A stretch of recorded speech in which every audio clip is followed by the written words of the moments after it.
This 5th generation Clio Super Mini is familiar yet thoroughly different, returning Renault to a position of real credibility in the small car sector and offering the kind of complete package that could return this model line to its old position as one of Britain's favourites. Tougher segment competition has forced the French brand to up its game, particularly in terms of cabin technology, fit and finish, but we're impressed by the way the company has responded, ticking these boxes while also adding in greater practicality, extra safety, more sophisticated media technology and a sharper look.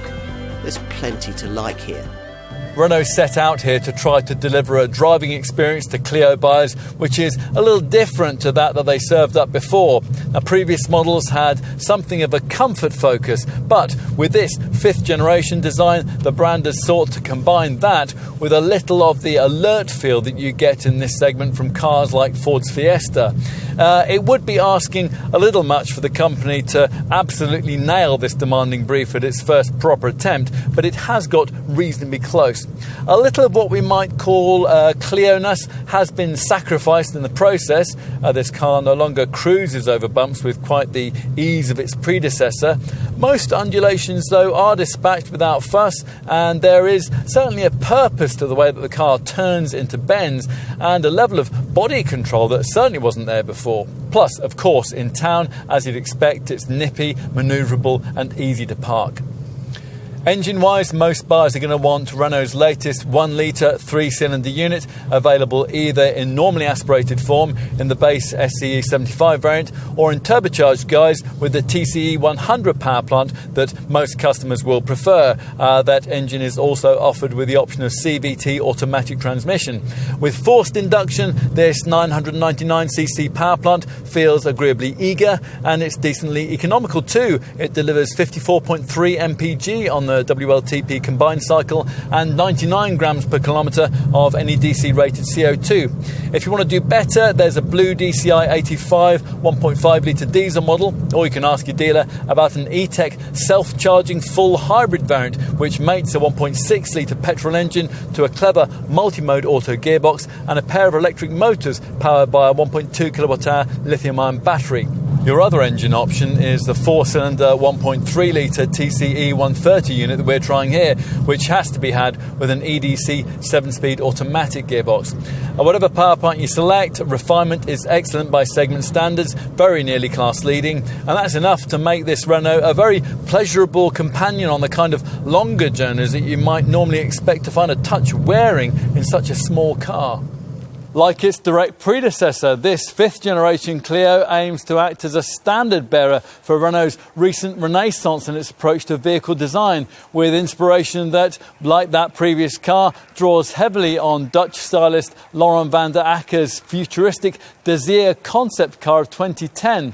This means at first glance you might think it very similar to that Mark IV model, the same pinched waistline, door mouldings, the same uptoned rear window sills, the same one-box silhouette. The profile window aperture is actually identical to that of the previous model. But look closer. For a start, this is the rarest of things, a replacement car which is actually smaller than its predecessor, although not by very much. And beneath the skin, around 85% of all the stuff that you can't see has been completely redesigned. In short, this is about as different as an all-new car tends to get these days.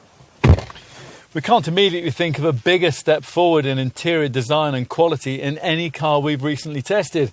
That feeling of second-class citizenship that was delivered by previous Clio cabins is well and truly banished here in favour of soft-touch trimming, tactile touch points, and a distinctly Audi-esque feel to parts of this completely revitalised design, particularly this fascia-wide ventilation strake and the circular ventilation dials that sit midway down the centre stack. Smart piano key switches featured just above, plus various satin-finished metal embellishments and the redesigned, more enveloping seats both also play their part in helping to push this car a little more upmarket. Jump out of a Fiesta, a Corsa or something Korean into one of these and you'd feel like you've been upgraded to business class. Various screens, of course, help with the whole more sophisticated demeanour, particularly this central EasyLink portrait display, and that's available in either 7-inch or, as in this case, 9.3-inch forms. You can also view another screen through this redesigned 3-spoke steering wheel here. Plusher variants get this 7-inch TFT configurable instrument display, which at the top of the range can be upgraded to an even wider 10-inch monitor if you'd like. So let's take a seat in the back. These thinner front seat backs have apparently freed up an extra 26mm of extra knee room in this 5th generation model. But even so, one tallish adult can still only just about sit behind another, and you wouldn't really be wanting to do that for very long. Room for knees and legs is at something of a premium. But does that matter, given that for the majority of buyers, these rear seats will be used only occasionally for adults and more regularly for children? Only you can decide. We'll finish with a look at cargo space, and that's where this Clio atones for its somewhat restricted rear seat surroundings by somehow managing to serve up the largest boot in the Super Mini segment. Helpfully, Renault has provided us with a measurement stat for the height of the tailgate, 1,979 mils, and once it's raised, thanks to this car's slightly extended rear overhangs, there's 391 litres of storage capacity here in a petrol variant. That's actually more than you'll get in a Focus or a Golf from the next class up.